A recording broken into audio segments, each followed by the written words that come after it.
Good morning. Good morning. Thank you, Mr. President, for inviting me to join today, and thank you for convening us all today. Today is an exciting day for our country, and I want to begin by thanking Pat Gelsinger, the CEO of Intel, and Intel for making this massive, historic investment in American manufacturing right here in America. Now, from day one, President Biden has recognized and been clear that if we want to compete globally, we have to invest domestically.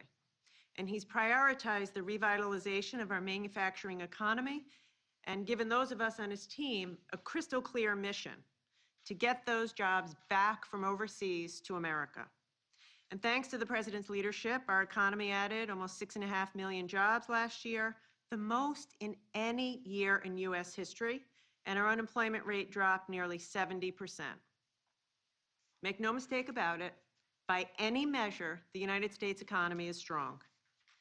But the fact is, car prices are currently driving a third of inflation.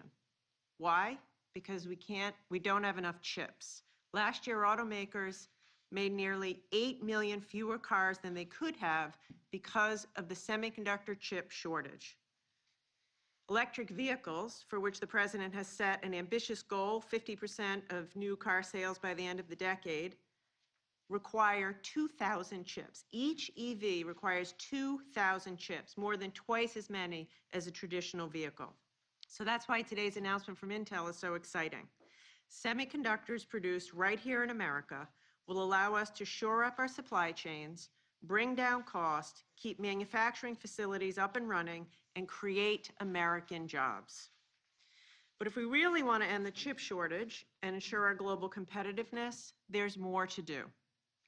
Today, our semiconductor supply chain is far too dependent on conditions in countries halfway around the world. A COVID disruption, a typhoon, political instability in another country has the potential to shut down an auto facility and harm American families in places like Ohio. The semiconductor industry was created in the United States of America, and it's time for us to lead again. Right now, there's a bill before Congress that would invest $52 billion in semiconductor production. Congress needs to pass that bill to revitalize America's domestic manufacturing. Passing that CHIPS funding is a win for workers, businesses, supply chains, and our economy. So again, Mr. President, thank you for your leadership, and thank you to Intel for choosing America. It's now my great pleasure to introduce Pat Gelsinger, the CEO of Intel. He's a global leader in the semiconductor industry. He's been a leader in the industry for decades, and the announcement he'll be making today will create nearly 12,000 jobs in total. And it's a perfect example of what we can do if we invest in America's manufacturing industry again. So with that, I will turn it over to Pat.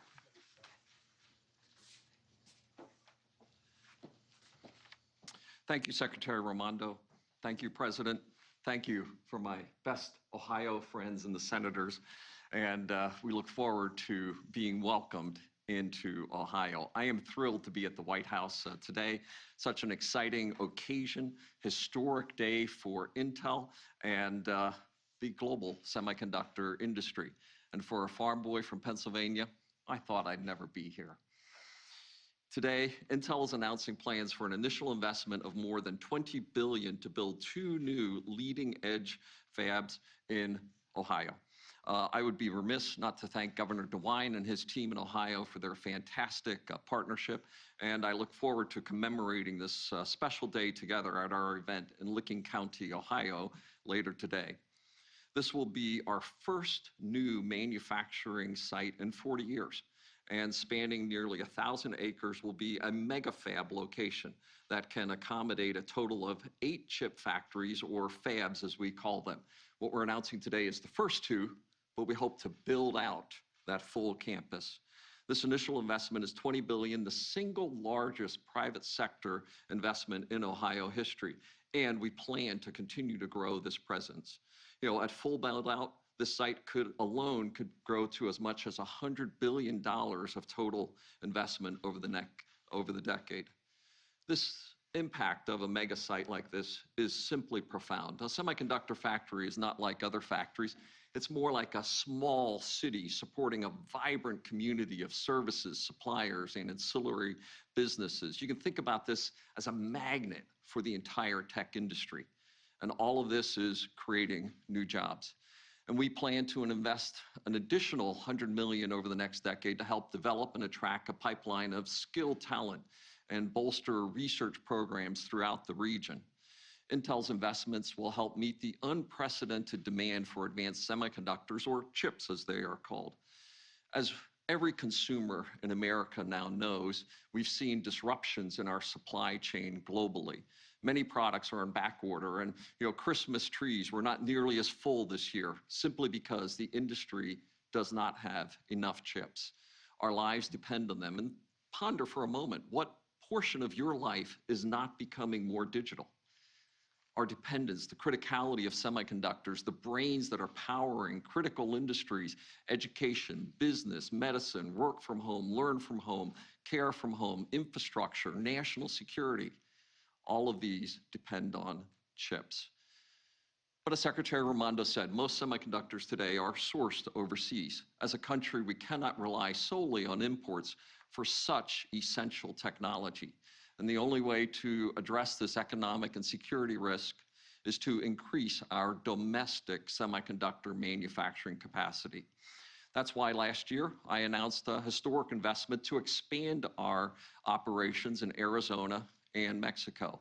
And as the company who put silicon into Silicon Valley, and the company that is now the catalyst for the Silicon Heartland, Intel is committed to restoring end-to-end leadership, innovation, and manufacturing here in the US.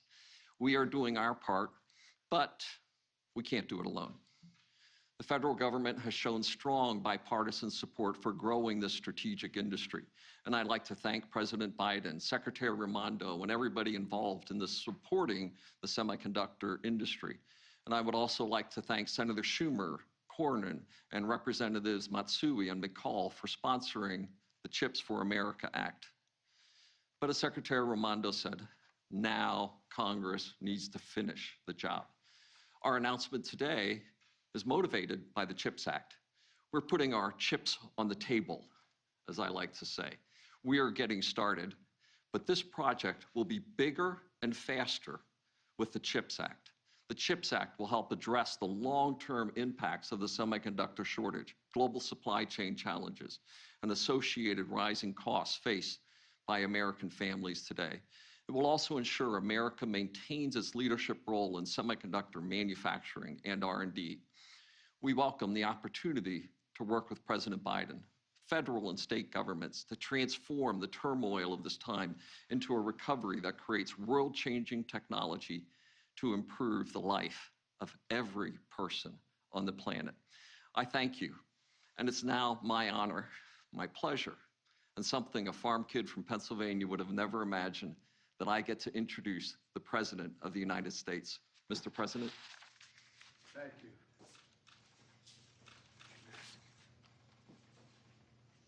Well, you've introduced a kid from Scranton, Pennsylvania. I didn't think it either, so it's great to be with you. Pat, thanks for the introduction, and this is a truly historic investment in America, in American workers. This group of Washington reporters have heard me say many times, it's never been a good bet to bet against America. We have the most qualified folks in the world here in the United States of America. And I want to thank Sherrod Brown and Rob Portman, two senators who deserve an enormous amount of credit for us getting to this place right now, bipartisanly. The idea that we can work together is only just beginning to dawn on people here, I think. And I want to thank Commerce Secretary Gina Raimondo, who from day one has been helping lead our efforts to strengthen American manufacturing in America and American innovation. Look, Pat just laid out today's big announcement by one of America's most important companies. This historic investment for Ohio, one of the largest investments in semiconductor manufacturing in American history. A brand new $20 billion campus outside of Columbus, Ohio.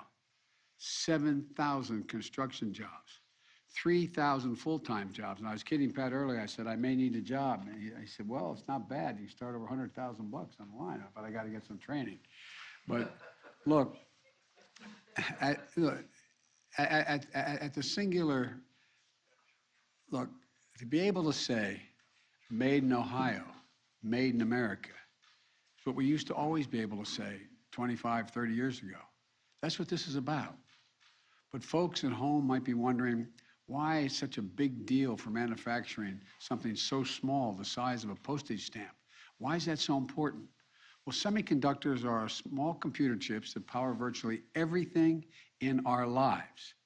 Your phone, your car, your refrigerator, your washing machine, hospital equipment, the internet, the electric grid, and so much more. And here's the deal. America invented these chips. America invented these chips. And federal research and development led to the creation of these chips. Taxpayer dollars. These chips helped power NASA mission to the moon. The federal investment helped bring down the cost of making chips to build a market and an entire industry. As a result, over 30 years ago, America had about 40% of global production. But since that time, something happened. American manufacturing, the backbone of our economy, got hollowed out. Companies moved jobs and production overseas, especially from in the industrial Midwest. Decades ago, we used to invest 2% of our gross domestic product in research and development. Let me say it again. We invested 2% decades ago of our gross domestic product in pure research and development. Today, it's less than 1%. We were ranked #1 in the world in R&D. But guess what? We now rank #9. China was #8 in the world 3 decades ago. Now they're #2. And other countries are closing in fast. As a result, today, we barely produce 10% of the computer chips despite being the leader in chip design and research. And we don't have the ability to make the most advanced chips right now. But today, 75% of the production takes place in East Asia. 90% of the most advanced chips are made in Taiwan. China is doing everything it can to take over the global market so they can try to outcompete the rest of us and have a lot of applications, including military applications. Folks, look, during this pandemic, your pocketbook felt the consequences. Inflation, higher prices. Whenever a factory shuts down in one part of the world, the production and shipments of goods to shops and homes and business all over the world gets disrupted. COVID-19 has compounded that problem many times over, especially with these computer chips. As a result, everything from cars to dishwashers are delayed getting to showrooms and customers, just as demand for them is up because the economy is growing. And because supply is low, we find ourselves in a position that we're really behind the curve. Prices are going up. In fact, 1/3 of the recent price increases that have been seen nationally are due to car prices, as mentioned earlier. You know, I'm going to turn to the boss here. What percentage of chips are needed to build the cars today, and what's going to happen in the next 5 to 10 years? 4% today, 20% by 2030. 20% by 2030 is going to be required to, that's what the car is made of. 20% of it is going to be these computer chips. Historic as today's announcement is, this is just the beginning. And this is an important part of today's message. Right now, there's a bill in front of the United States Congress, because the 2 men behind me are pushing it, U.S. Innovation and Competition Act, which includes several of the ideas I proposed last year that would accelerate the progress in a big way. The bill calls for authorizing nearly $90 billion for research and development, manufacturing, and supply chain. Look, including empowering the National Science Foundation to bring together local communities, universities, community colleges, private companies, and more partnerships like this. And by the way, speaking of community colleges, you all know this, the Washington Press Corps does at least. My wife is a community college professor. She said it's the best kept secret in America. This is a community college graduate who skipped his senior year in high school, went to local community college, and then went on. My wife's got to meet you, man. Look, this includes a $52 billion incentive for more companies to build their manufacturing facilities here in the United States of America. I want other cities and states to be able to make announcements like the one being made here today. And that's why I want to see Congress pass this bill right away and get it to my desk. Let's get another historic piece of bipartisan legislation done. Let's do it for the sake of our economic competitiveness and our national security. Let's do it for the cities and towns all across America working to get their piece of the global economic package. And let's do it for the dignity and pride of this country and the American worker. I made clear while I was running for president and from day one of this administration, we are going to invest in America. We're investing in American workers. We're going to stamp everything we can made in America, especially these computer chips. Vice President Harris and I, along with Secretary Raimondo and our entire team, have met with members of Congress in both parties because this is a bipartisan issue. We brought business and labor together to see where we could ramp up production and help resolve bottlenecks. Soon after I was sworn in, I signed an executive order to revitalize American manufacturing and making our supply chains more resilient to disruptions, whether it's a pandemic, climate change, or cyber attacks. In some cases, building resilience will mean increasing our production here at home. In others, will mean working more closely with our trusted friends and partners, nations that share our values so that the supply chains do not get used against us as leverage. In fact, I made this clear to President Xi of China. We need not have confrontation, but we have a stiff economic and technological competition, and we're going to insist everyone, including China, play by the same rules. We're going to invest whatever it takes in America, in American innovation, in American communities, and American workers. That's exactly what we're doing here today. As a result of the progress we've made, record economic growth, record job growth, faster economic recovery than any other nation on earth, we are better positioned globally than we have been in a long, long time. Intel's historic investment is one example. It's not the only one. In fact, last year, the largest semiconductor companies, including Samsung and Micron, committed $80 billion to build new facilities in the United States, in Arizona, New York, Oregon, Texas. And why are these companies choosing us, the United States? I think it's because they know we have the most productive workers, the best research universities, a dynamic venture capitalist system, and a rule of law that protects intellectual property. I think we're better positioned than any nation to seize these opportunities. But we have to keep it going. And I think our best days are ahead of us. Last year, we took a big step toward that front with the bipartisan infrastructure law. And I want to thank Senator Brown and Senator Portman for their hard work in getting that done. That law is going to upgrade everything from roads, bridges, ports, airports, railroads, transit, to make our economy move faster and reduce prices for families. This is going to create better jobs for millions of Americans all over the country, rural, urban, suburban. And it means America is the most attractive place for companies like Intel to invest and make their products.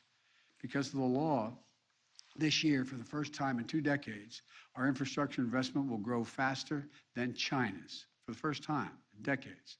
This is a game changer. Now we have to build on that progress, and that's what this today is about. It includes Congress acting on our competition bill, which I mentioned earlier, and my administration is going to keep using all the tools we have to reshore our supply chains, strengthen our economic resilience, and make more in America. Because at the end of the day, this is about national security, economic security, and it's about jobs. Good paying, decent jobs you can raise a family on. Jobs now, jobs for the future. Jobs in every part of the country, jobs that bring the industrial Midwest back. It shows the world that we're always going to fight for American workers. In fact, these facilities are a symbol of what America is all about. PhD engineers, scientists, alongside community college graduates, as my wife says, they're the best kept secret in America. Pat went on beyond that. But people of different ages, races, backgrounds, working side by side. They're all working together to do the same thing. The most sophisticated manufacturing we have ever seen. Tiny computer chip the size of a stamp. They're showing what I've always believed. There is nothing beyond our capacity as a nation if we do it together as the United States of America. And I want to thank Pat again and Intel I can't wait to see this this next visit that you're about to have in Ohio today. And I want to make one last comment. You know, folks, and I asked Pat this, but I've asked many other corporate leaders around this nation. When the United States of America, when the government makes a decision to invest considerable amounts of resources in a new industry or in an area that we need to build up, that encourages business to say, they're doing it. This is going to happen. I'll get in too. I asked Pat whether that was part of the judgment. Am I misleading? Am I misstating it all? And it is, but I just want everybody to understand. When, I'm sure there were people who looked at both my colleagues who helped lead the fight in this CHIPS Act we're trying to pass one. Are you going to spend all that money? That money attracts money. It attracts investment. It demonstrates we're all in. So, folks, I'm going to say what I've always said. There's not a damn thing this country can't do. Not a single thing we can't do. You've heard me say it before, and I'm going to say it again. I spent about an hour and a half today with the Japanese Prime Minister on a virtual meeting with our staffs. And I told him about when President Xi asked me, can I define America? When I was in China with him. I said, yeah, one word, possibilities. Possibilities. We can do anything if we put our mind to it. God bless you all, and may God protect our troops. And by the way, the reason we're not going to have any time for questions now is these guys got to get quickly on a plane and go out and do a major announcement in Ohio, and you guys will ask me all about Russia and not about anything having to do with chips. I have a question about this. If you could, how are we going to guarantee the raw materials will be available, since many of them come from without the United States, including some countries like Afghanistan that are in turmoil? We're working on that. There's a lot not in Afghanistan. There's a lot we've been finding out and moving on directions to find where the raw materials are. We're making contracts to make sure we have access to them, and we are doing things that we're finding out here in the United States. We have assets we didn't know we had in terms of raw material. Thank you.